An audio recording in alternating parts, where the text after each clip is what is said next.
To me, geography is the subject of the moment. It's all about what's happening in the world right now. Climate change, environmental change, sea level rise, globalization, all these issues are part of geography. It's the subject which links those things together. So it's a really exciting subject for students to study at university.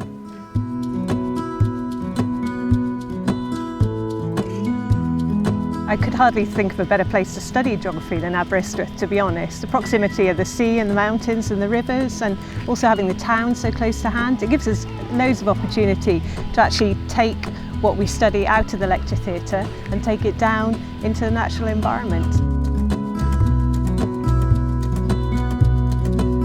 I think the course I studied would be ideal for somebody with an interest in physical geography and natural processes. It allows you to learn about the subject in very great detail, and that's helped by the fact that many of the lecturers here are renowned in the field and they produce very high quality research, and then that feeds down then into the lectures themselves. The one thing that people really love about geography is the field trips. And at the moment we offer a range of trips, both some which are close to home and some which are much, much further afield.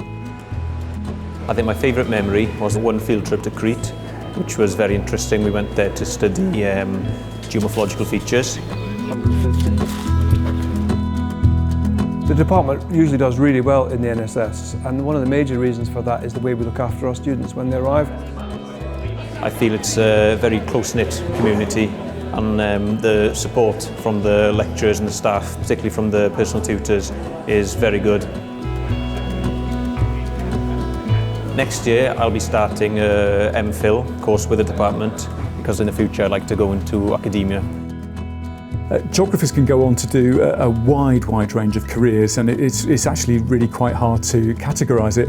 And you can see that, the reality of that, in our employability results, because our employability results are fantastic for geography graduates. Really, the world is their oyster. 2 and 3.